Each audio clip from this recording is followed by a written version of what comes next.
Mês de maio, conhecido que é o mês da família.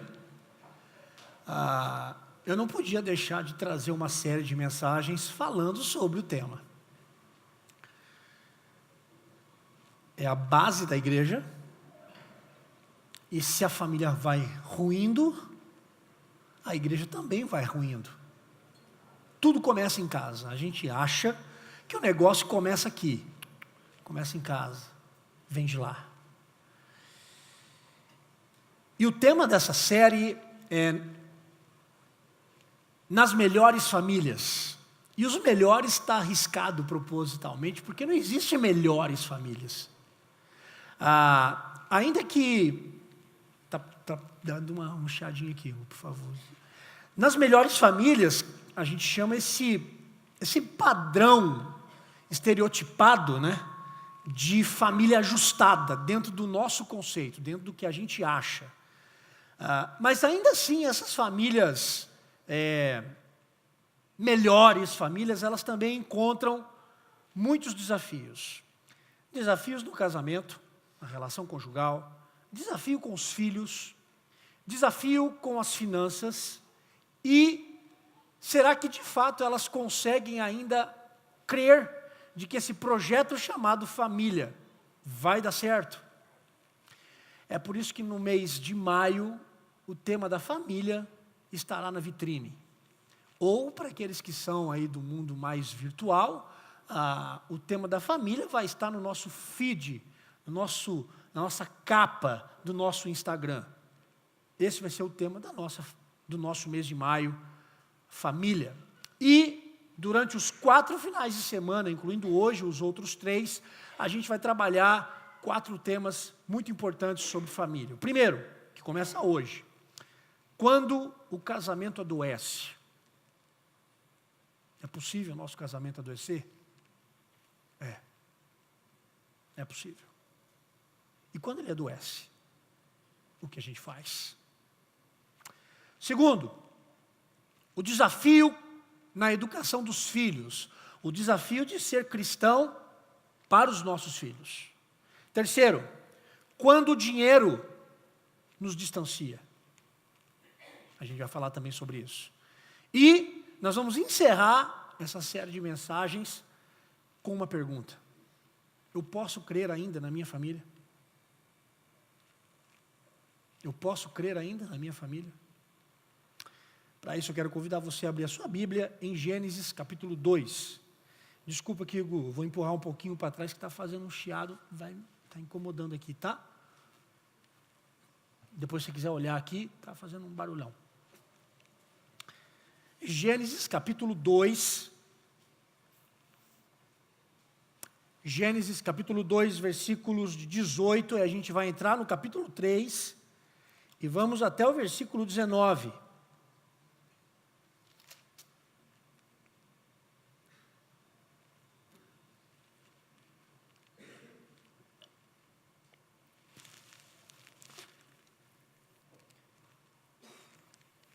Gênesis capítulo 2, versículo 18, entramos no capítulo 3 e vamos até o versículo 19. Antes vamos orar? A gente precisa orar para ler a palavra de Deus, né? Vamos orar. Senhor, em nome de Jesus, eu peço para que o Senhor fale profundamente ao nosso coração com esse texto que nós vamos ler. E eu peço para que nessa noite o Senhor comece a fazer um milagre nas nossas famílias, a começar nos nossos casamentos. Eu oro para que nessa noite, em nome de Jesus, o Senhor possa nos curar. O Senhor possa curar, ó Deus. O Senhor possa trazer esperança.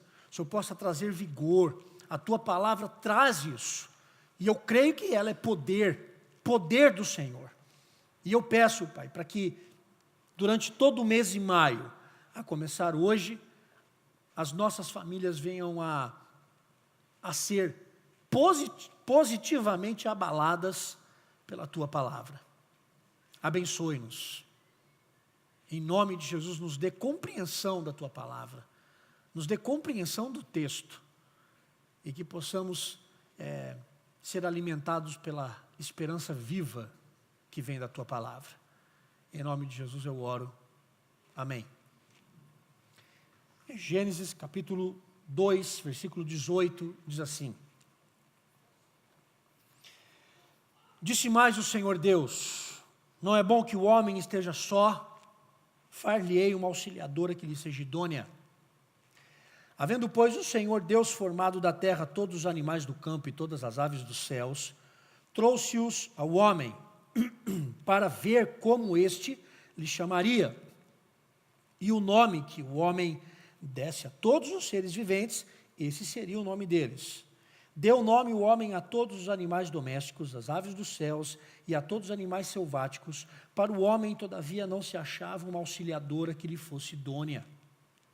Então, o Senhor Deus fez cair pesado sono sobre o homem, e este o adormeceu, tomou uma das costelas e fechou o lugar com carne.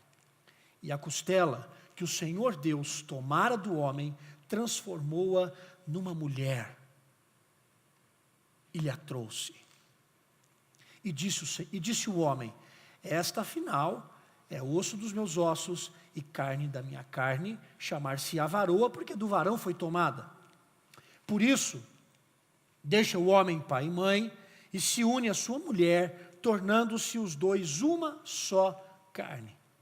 Ora, um e outro, o homem e sua mulher estavam nus e não se envergonhavam.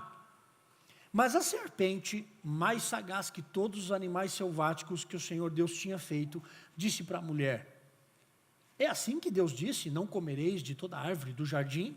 Respondeu a mulher: Do fruto das árvores do jardim podemos comer, mas do fruto da árvore que está no meio do jardim, disse Deus: Dele não comereis, nem tocareis nele, para que não morrais. Então a serpente disse à mulher: É certo que não morrereis, porque Deus sabe que no dia em que dele comerdes, se vos abrirão os olhos, e como Deus sereis conhecedores do bem e do mal.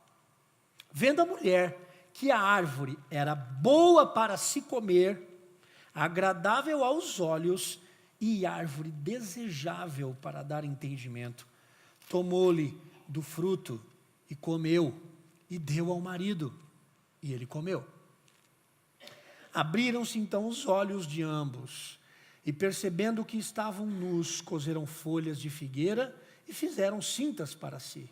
Quando ouviram a voz do Senhor Deus que andava no jardim pela viração do dia, esconderam-se da presença do Senhor Deus, o homem e sua mulher, por entre as árvores do jardim.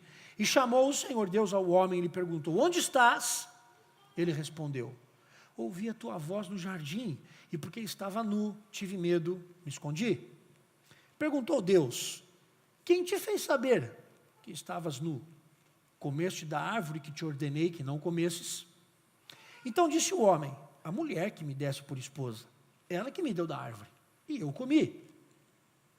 Disse o Senhor Deus à mulher: O que é isso que fizeste? Respondeu a mulher: A serpente me enganou, e eu comi. Então o Senhor Deus disse à serpente: Visto que isso fizeste, maldita és entre todos os animais domésticos, e o és entre todos os animais selváticos. Rastejarás sobre o teu ventre, e comerás pó todos os dias da tua vida. Porém, inimizade entre ti e a tua mulher, entre a tua descendência e o seu descendente. Este te ferirá a cabeça, e tu lhe ferirás o calcanhar.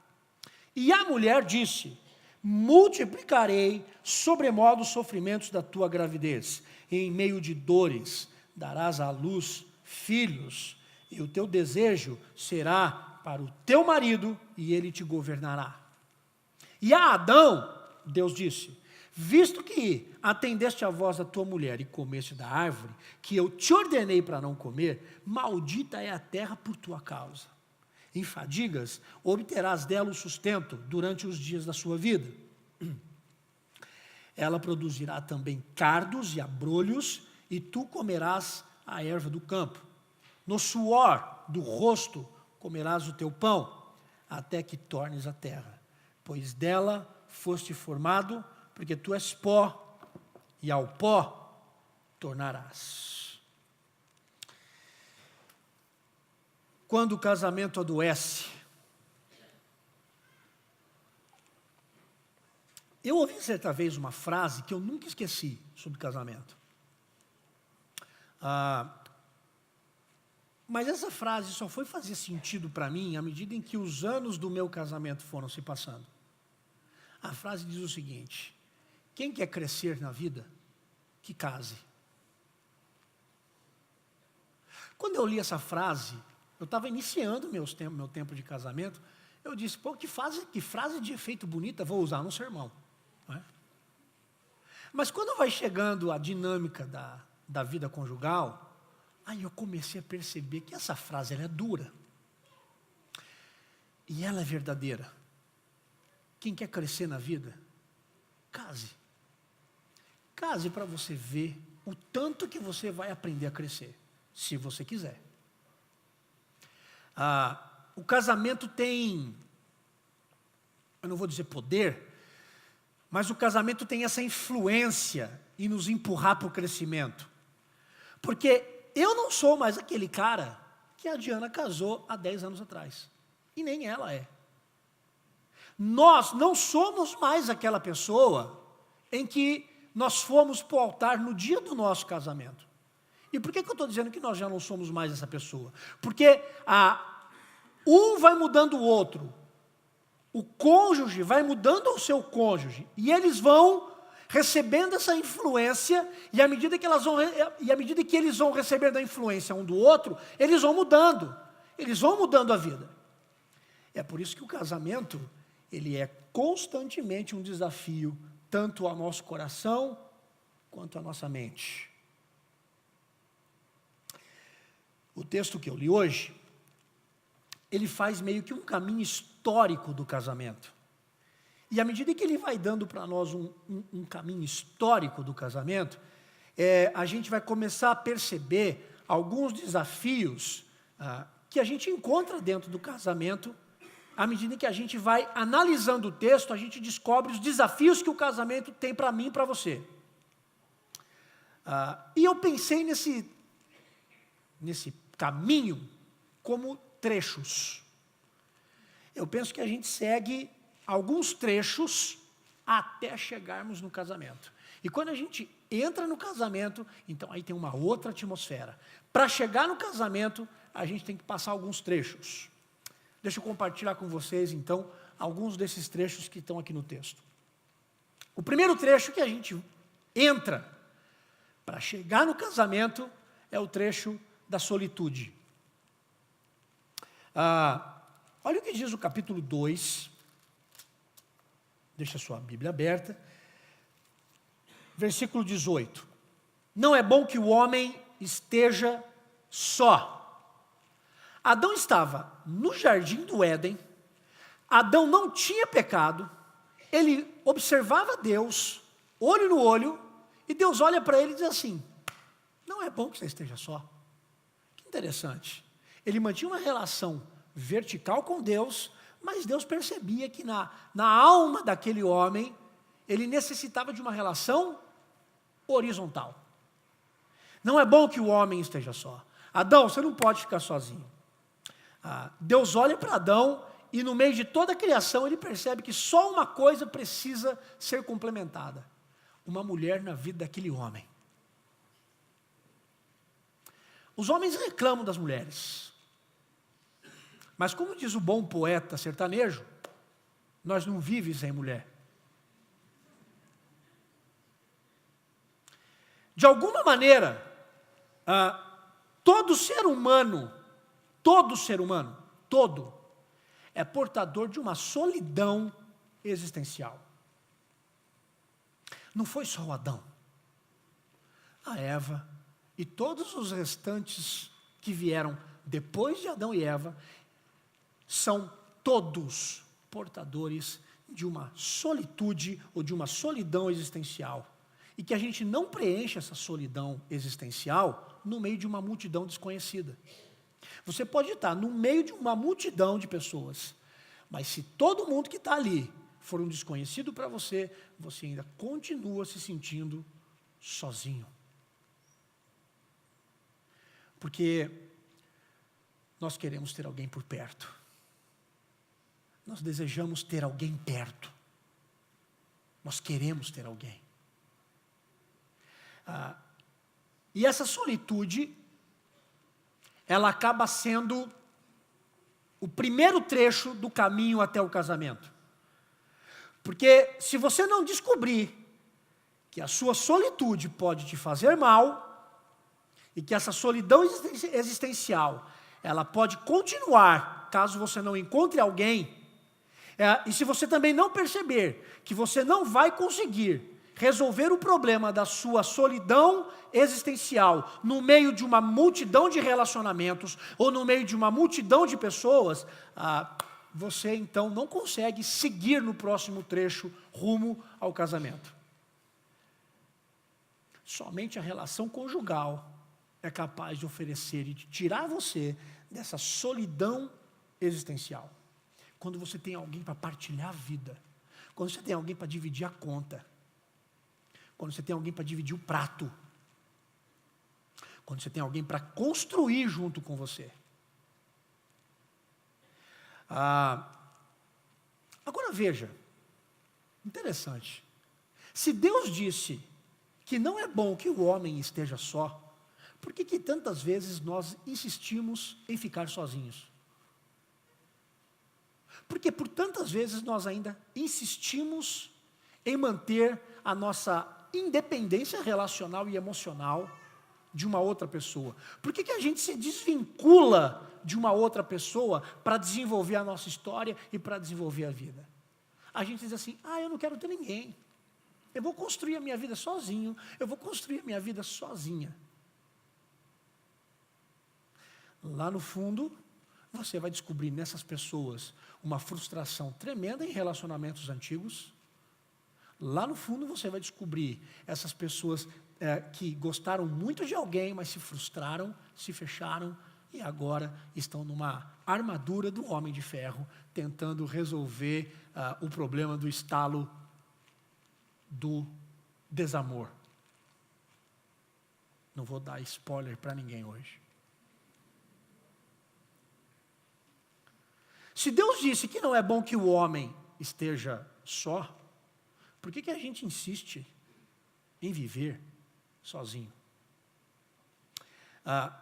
Lembre-se que Deus disse, não é bom que o homem esteja só, antes do pecado interferir na relação humana. Se já não era bom o homem ficar sozinho antes do pecado, imagine depois do pecado. Agora, eu também não posso negar que algumas pessoas insistem e preferem a solitude. Tem outros que não querem a solitude.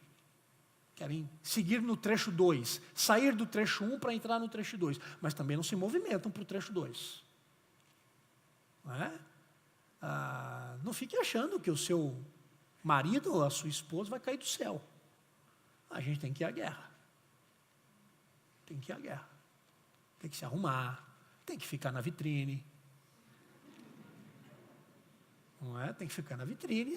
E se ninguém passa na nossa vitrine, a gente busca outra vitrine para aparecer. E aí a gente empurra o manequim do lado de lá, dá licencinha, dá um espaço aqui, porque o mundo é grande, vamos lá.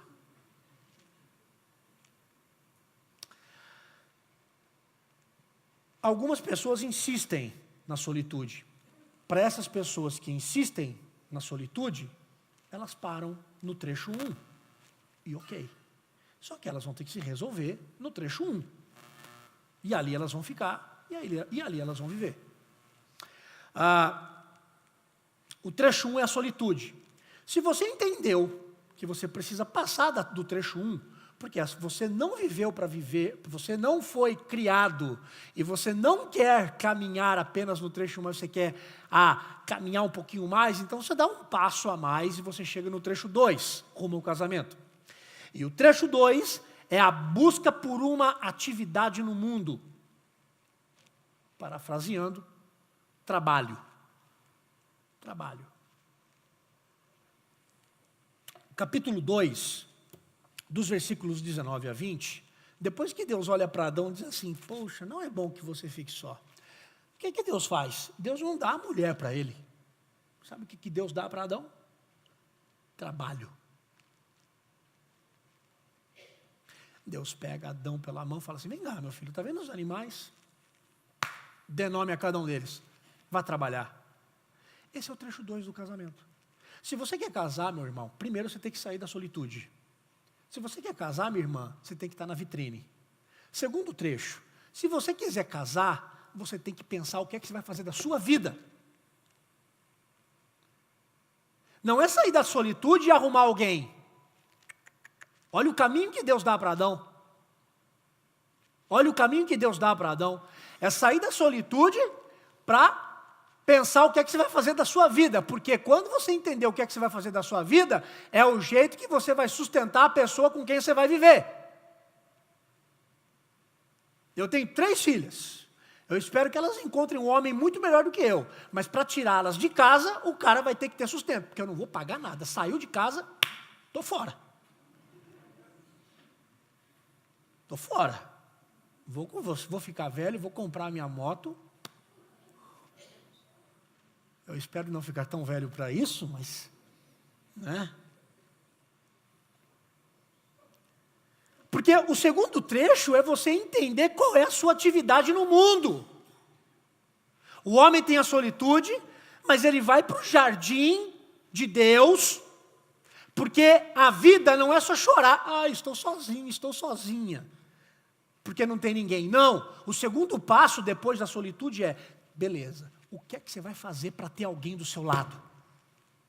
Qual vai ser a sua profissão? O que é que você vai estudar? Para que você vai se dedicar? Porque querendo ou não, irmãos, vamos falar a verdade, o mundo gira em torno do dinheiro, você vai ter que ter dinheiro para se manter. Ou você acha que casamento é uma beleza? Ah, vamos viver só de amor. Vamos viver só de beijar na boca. Vamos viver só de sexo, porque é isso que o mundo diz. O sexo segura casamento. Não segura. Não segura. Nem sexo, nem filho, nem boa casa. Não segura. Mas deixa eu voltar para o trecho 2, eu estou andando muito, né? Vamos voltar para o trecho 2. Adão trabalhou no jardim. Quem pensa em trilhar o caminho para chegar no casamento, precisa entender que você tem que ser útil para o mundo. Você tem que ser útil para a terra onde você está vivendo. Como é que você vai pensar em partilhar a vida com alguém se você não contribui para a melhoria do mundo com as suas competências, com as suas habilidades e com os seus dons? Quer casar? Ok. Trecho 1 você já passou. Agora pergunto, o que é que você vai fazer da sua vida? Como é que você vai ganhar dinheiro? Vai trabalhar no quê? Vai estudar o quê? Almeja crescer, almeja se desenvolver. E qual é o seu plano? O Adão teve que dar nome para todos os animais da terra. E depois que deu, é que recebeu a bênção. Primeiro ele teve que ir trabalhar. Quem quer casar, tem que aprender que antes de conseguir alguém, você tem que saber para onde você vai. Porque para onde você for, você vai levar a pessoa com quem você vai viver. Agora, veja que interessante o final do versículo 20. Ainda sobre essa ideia do trabalho. O versículo 20 ainda frisa, né? Mais uma vez repete. Não se achava uma auxiliadora que lhe fosse idônea. De novo a mesma palavra.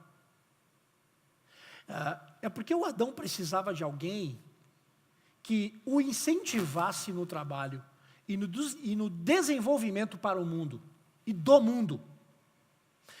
Isso é importante a gente pensar sobre o segundo trecho para o casamento. Porque o segundo trecho para o casamento ensina que você precisa fazer algo no mundo, algo para o mundo, onde você também se sinta bem no mundo. Mas você também precisa ter alguém do seu lado que lhe seja idônea. Alguém que seja cooperador no seu trabalho e não um adversário. Alguém que vai olhar para você e vai dizer assim, e aí, você quer fazer o quê para melhorar o mundo? E essa pessoa diz assim, eu quero fazer tal profissão. Ok, eu vou te ajudar, como é que eu posso te ajudar?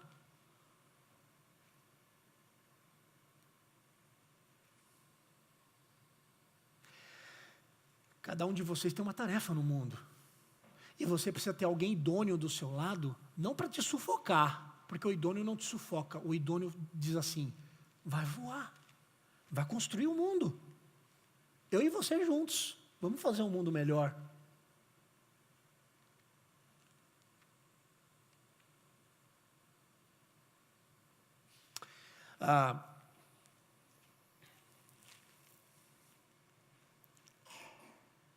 Deixa eu tentar exemplificar isso melhor.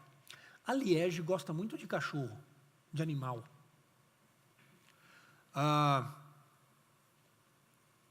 E ela vive dizendo, você é veterinária, papai. Não sei, né? Quem sabe? Se ela gostar mesmo, quiser, vá com Deus. Imagine que a Liege cresce, consegue um namorado que odeia cachorro e odeia animal.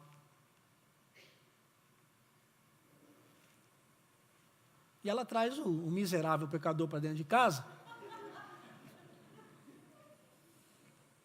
para me apresentar. A primeira pergunta que eu vou fazer a ele, você gosta de cachorro? Não, não gosto. Aí eu vou dizer, minha filha, deixa eu conversar um pouquinho com você, porque esse não dá certo. Pode ser o Brad Pitt.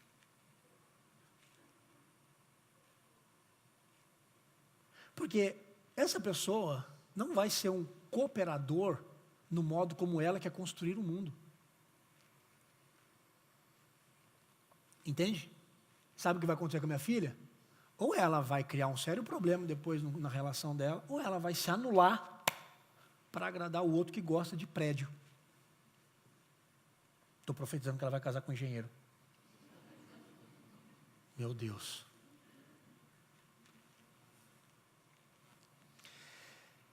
Na tarefa do mundo, no segundo trecho, nós precisamos de um cooperador. Não de um adversário. Alguém que nos empurre. Alguém que diga assim, vá fazer, eu estou junto com você. Se você não encontra um cooperador, você para no segundo trecho. Primeiro trecho, solitude. Saiu da solitude, entrou no segundo trecho. Beleza, o que é que você vai fazer do mundo e no mundo?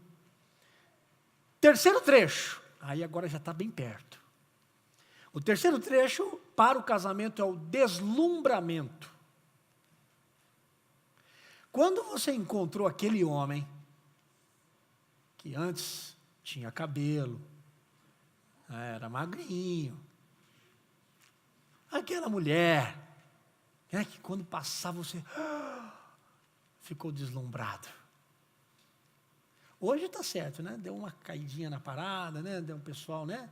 Dá aquela envelhecida, é normal. Mas quando você dá aquela primeira olhada, e que você diz assim, uau, eu quero essa mulher para mim. Ou então olha para o homem e diz assim, esse homem vai ser meu. Não é? A Diana fez isso comigo. Adão passou da solitude, tinha agora a tarefa do que ela ia fazer, do que ele ia fazer no mundo, e agora ele estava pronto para encontrar alguém.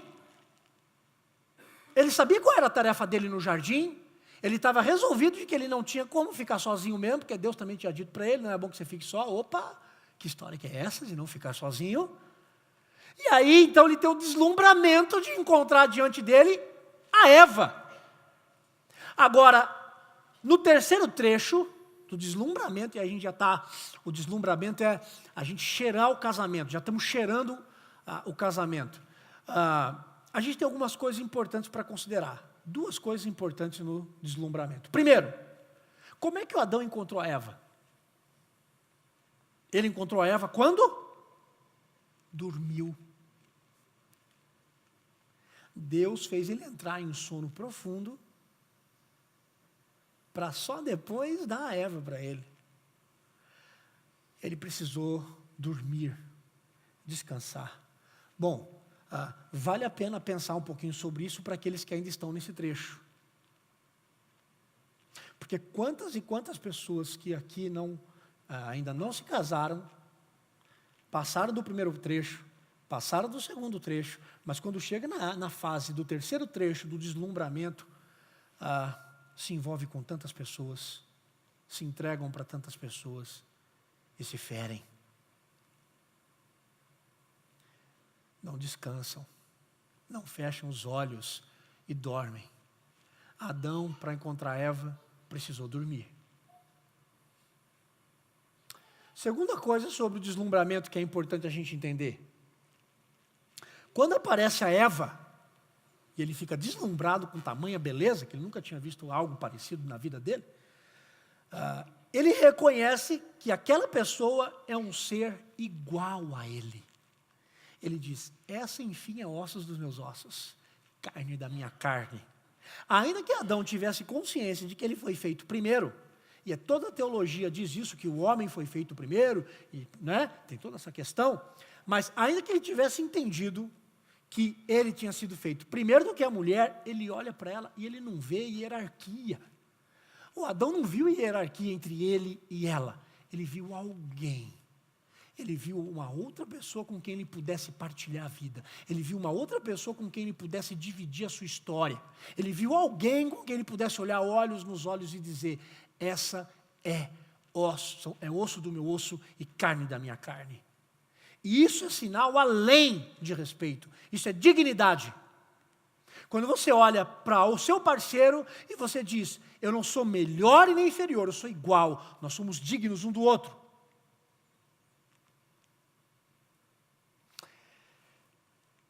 Depois que nós passarmos pelos 3 trechos preparatórios, solitude, trabalho e deslumbramento, aí a gente abre as portas do casamento.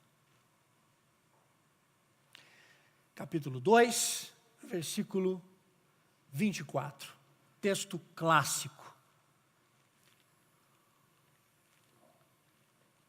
Por isso, deixa o homem pai e mãe, e se une à sua mulher, tornando-se os dois uma só carne. Depois da gente ter passado os 3 trechos, agora a gente entra no casamento. E logo de cara, nesse versículo 24, a gente encontra 2 posturas, que sem essas 2 posturas não tem como sustentar casamento nenhum.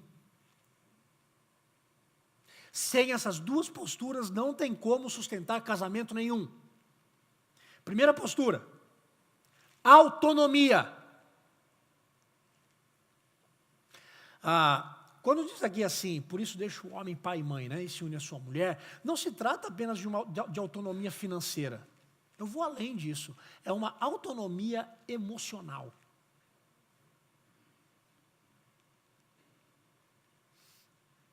Nenhum casamento vai dar certo enquanto seus cônjuges continuarem dependentes emocionais dos seus pais.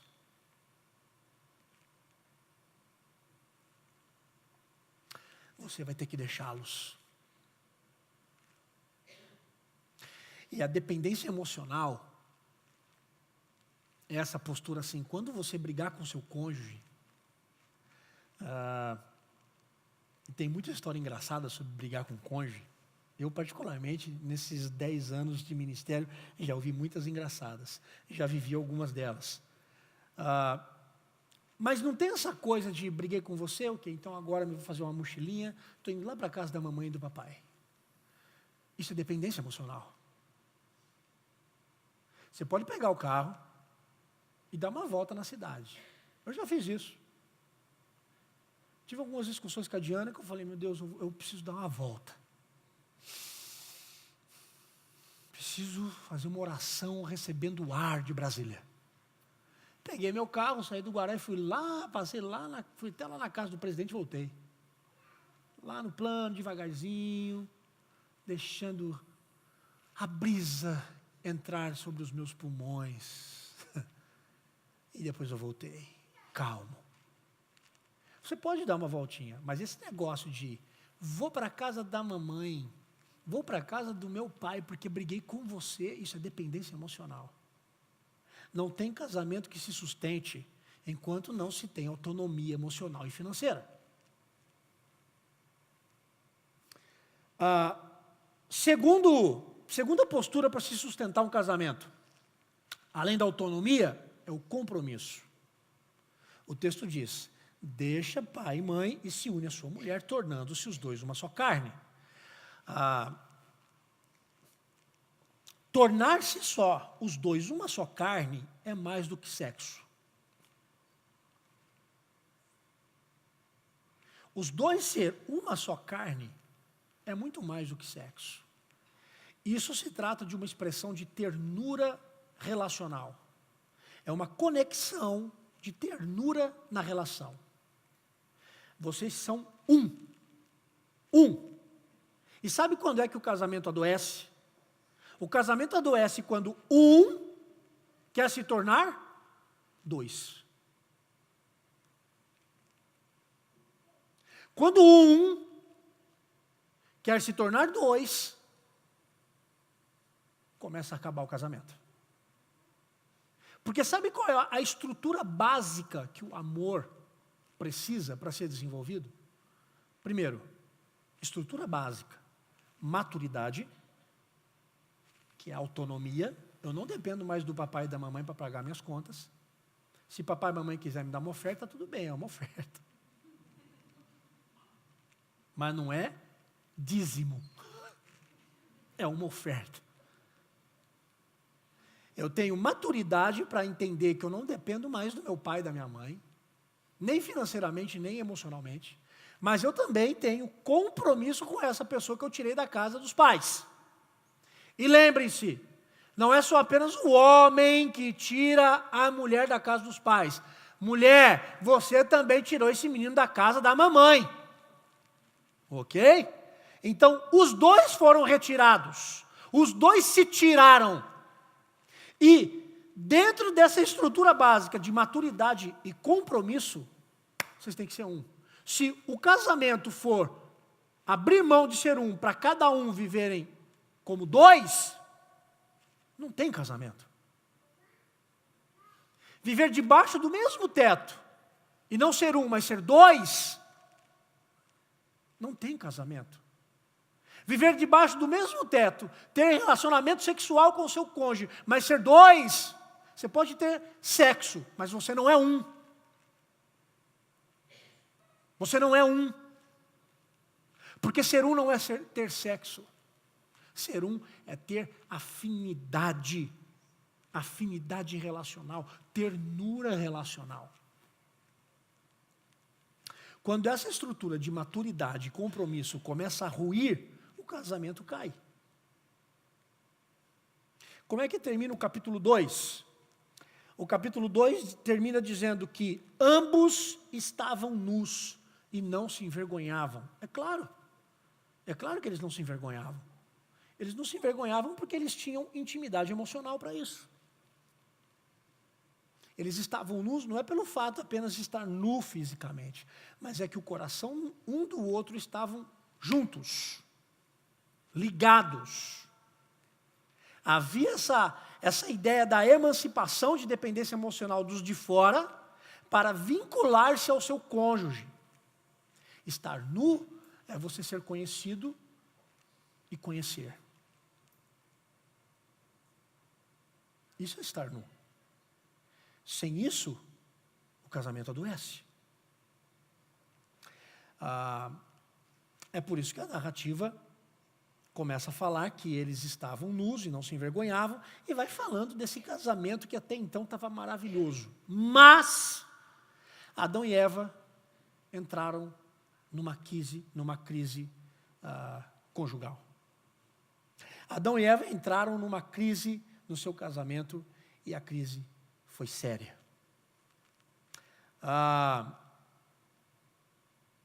Primeiro diz o texto que eles estavam nus e eles não se envergonhavam. Eles estavam inteiros na relação, eles tinham as suas particularidades, eles tinham as suas atividades no mundo, mas eles estavam unidos. Um conhecia o outro, era um. E a degradação conjugal é essa coisa de querer ser um, mas ser desconhecido do outro. Eu quero ser um, mas eu estou vestido para você.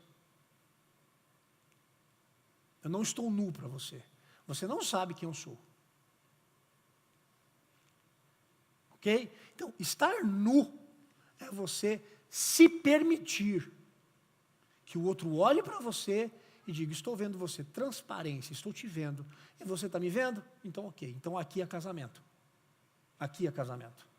Mas o que aconteceu com o casamento de Adão e Eva, que eles entraram numa crise? Qual foi a crise do casamento de Adão e de Eva? A crise nesse casamento começa quando ambos começaram a ouvir vozes, outras vozes, no lugar da voz de Deus. Aqui começa o problema. Ouvir outras vozes e não a voz de Deus. Eva ouviu a voz da serpente e se curvou. Adão também se curvou à tese da serpente porque ele também comeu. Foi a mulher que deu, mas a tese era da serpente, ele sabia, ele foi lá e comeu. A crise aconteceu quando o primeiro casal teve a pretensão de viver no jardim de Deus, sem Deus.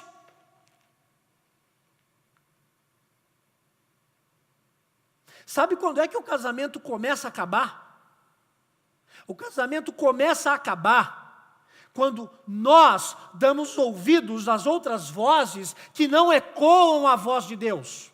Quando a gente começa a dar ouvido e a dar atenção para outras vozes que não é a palavra de Deus. Vozes que nos enganam, vozes que nos seduzem, vozes que vão prometer para mim e para você independência. Mas sabe qual é o custo? Morte. Sabe qual é o custo? Destruição de tudo aquilo que você construiu na sua família. Quando Adão e Eva deram ouvidos à voz da serpente e não à voz de Deus, qual foi o resultado disso no casamento deles?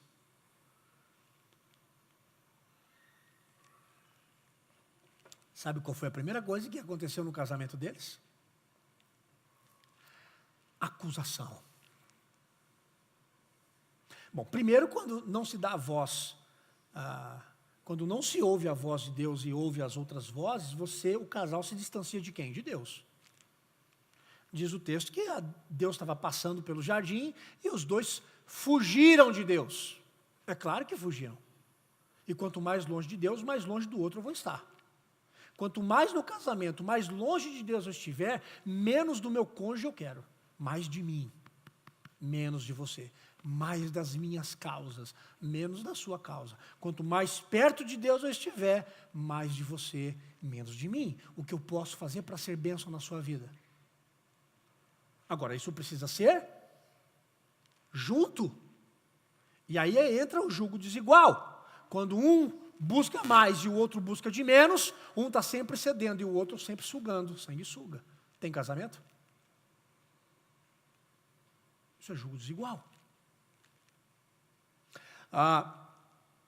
Mas quando eles deram ouvidos, os dois deram ouvido à serpente, a primeira coisa que eles fizeram foi acusar um ao outro. Quem foi que errou nessa história? A mulher diz assim, bom, eu não fui porque foi a serpente que me enganou. O homem diz assim, bom, eu também não fui porque quem me deu de comer foi a mulher que você me deu. Ok? Eu não tenho nada a ver com essa história. O problema está na mulher. A mulher diz assim, opa, o problema está na serpente, está em mim não.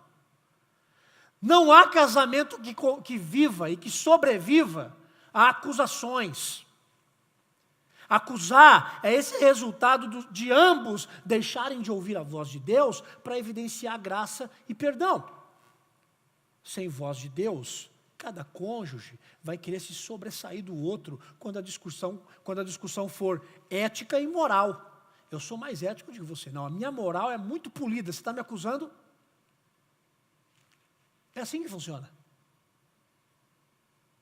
E aí um começa a acusar o outro, a agredir o outro. Quando se tem acusação em relação ao outro, é porque você dá ouvido para outras vozes e não a palavra. Não há casamento que se sustenta com acusação.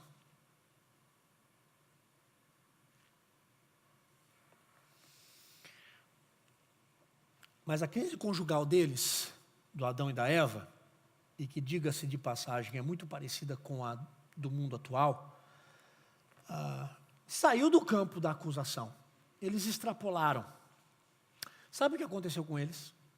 Eles tomaram posturas de distanciamento. A primeira coisa é a acusação. Eu acuso você, a culpa não é minha, a culpa é sua.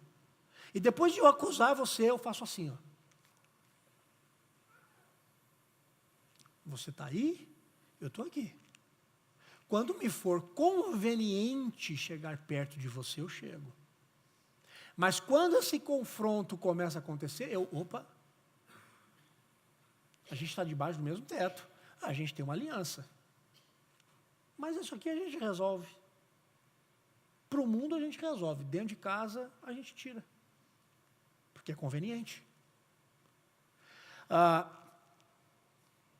postura de distanciamento na relação entre Adão e Eva foi que os dois,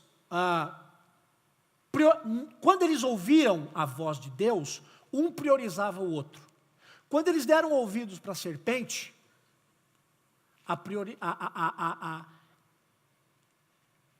eles começaram a priorizar outras coisas, vamos assim dizer.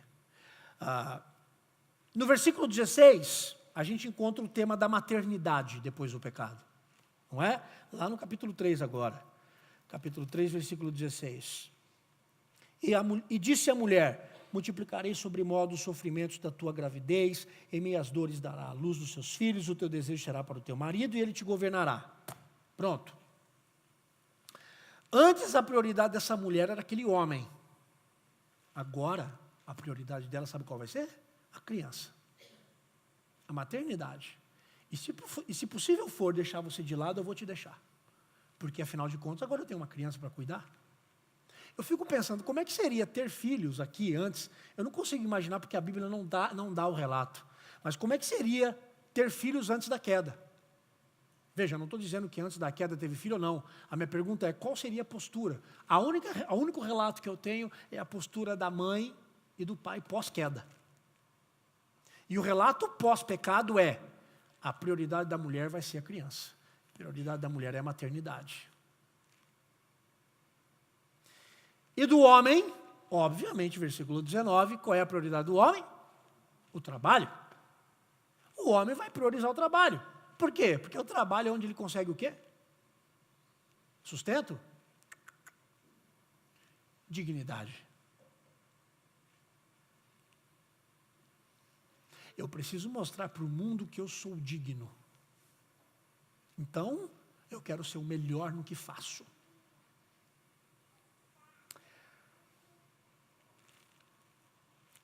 Deixaram de ouvir a voz de Deus, começaram a ouvir outras vozes. A partir do momento que se ouve outras vozes, se acusa, fogem de Deus, se acusam e tomam posturas de distanciamento. Sabe onde é que isso vai bater? Sabe onde isso vai chegar? Nos filhos.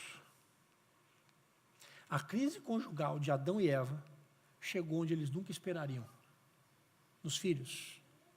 A conduta dos pais refletiu a vida dos filhos. Caim matou Abel. Por ciúmes. Por comparação.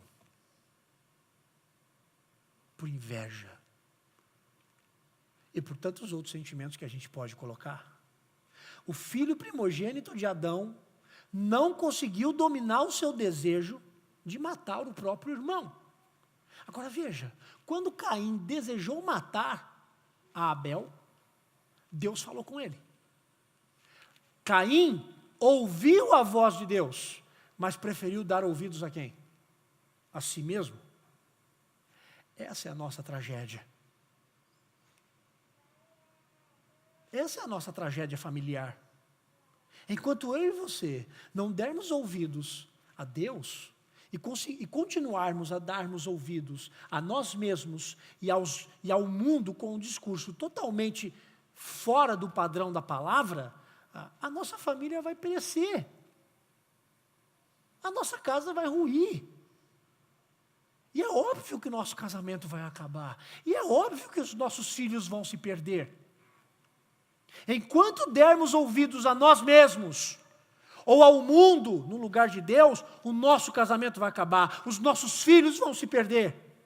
No futuro, os nossos filhos, eles irão repetir as mesmas tragédias, em outra roupagem, mas as tragédias irão ser replicadas na história deles. Só há uma forma do nosso casamento sair da condição de doença, ou de estar doente. Quando a voz de Deus for ouvida e obedecida. Não adianta ouvir a voz de Deus e não fazer absolutamente nada. Você está construindo a sua casa sobre areia. E quem ouve a voz, mas não pratica, a casa cai. Mas quem ouve a voz e a pratica, constrói a sua casa sobre a rocha. Vem a tempestade, mas a casa não cai. 1 Coríntios diz: assim como em Adão, todos morreram. Veja, em Adão, todos morreram. Nosso casamento morreu em Adão. Os nossos filhos morreram em Adão. As nossas prioridades morreram em Adão. Tudo de nós morreu em Adão. Tudo. Tudo morreu em Adão. Assim como em Adão todos nós morremos, continua Paulo, assim também todos serão vivificados em Cristo. Em Cristo, o nosso casamento revive.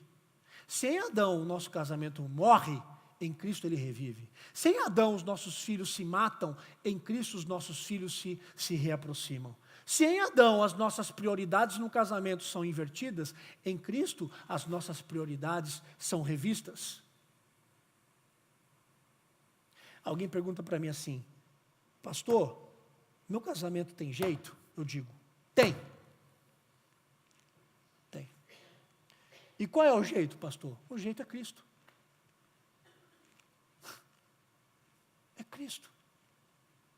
A voz de Cristo e a vida de Cristo, isso irá curar o nosso casamento.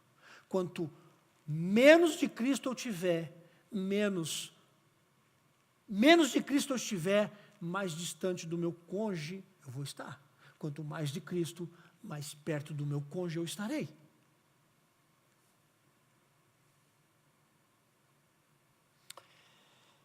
Eu não sei se você é solteiro, em qual dos trechos você está?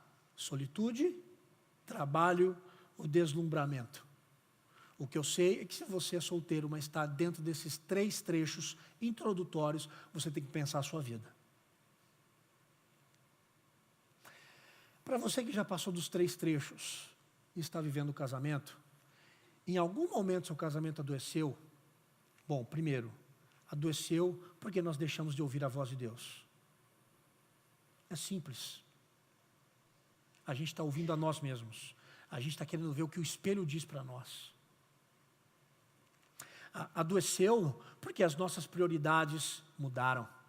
Adoeceu porque a gente está dando ouvido para outras vozes e não para o Senhor. Eu quero convidar você, que agora já passou dos 3 trechos, mas está casado, desafiar você a ouvir a voz do Eterno. Porque só a voz dele é que pode reverter o quadro do seu casamento.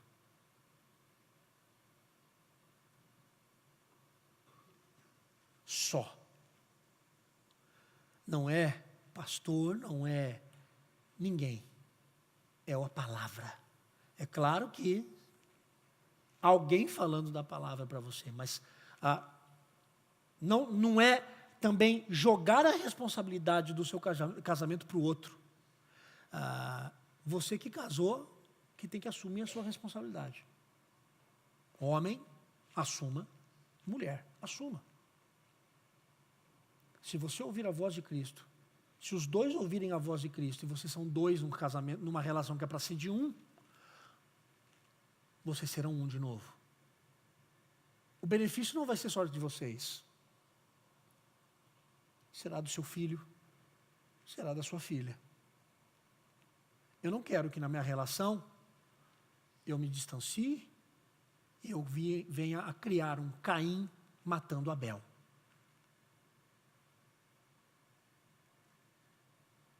Está na hora de nós, como casados, aprender a ser um, ouvindo a voz do Pai, para que os nossos filhos também possam aprender a, quando eles forem casar, a ser um. E a gente criar uma cadeia de bênçãos na nossa família, com posturas de bênçãos para a nossa família. Essa é a minha oração por cada um de vocês hoje. Seja você que esteja nos 3 primeiros trechos, ou para você que já está dentro do casamento. Que Deus cure e sare os nossos casamentos e que Deus abençoe aqueles que estão nos trechos introdutórios e que você saiba exatamente como trilhá-los para ter um casamento sadio e abençoador. Vamos ficar em pé e vamos orar?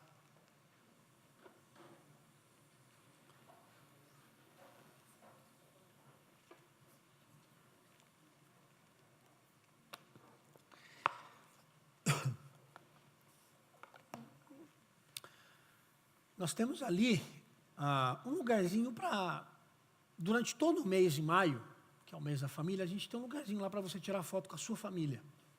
A gente mandamos fazer lá um cartazinho do Instagram, aí você pode colocar toda a sua família lá dentro assim, e tirar uma fotinha, e aí a gente pode ver depois, para você ter essa foto, mas junte a sua família, e se você não tem ninguém da sua família aqui, junte com algum irmão, uma irmã, na igreja, tire lá uma galerinha.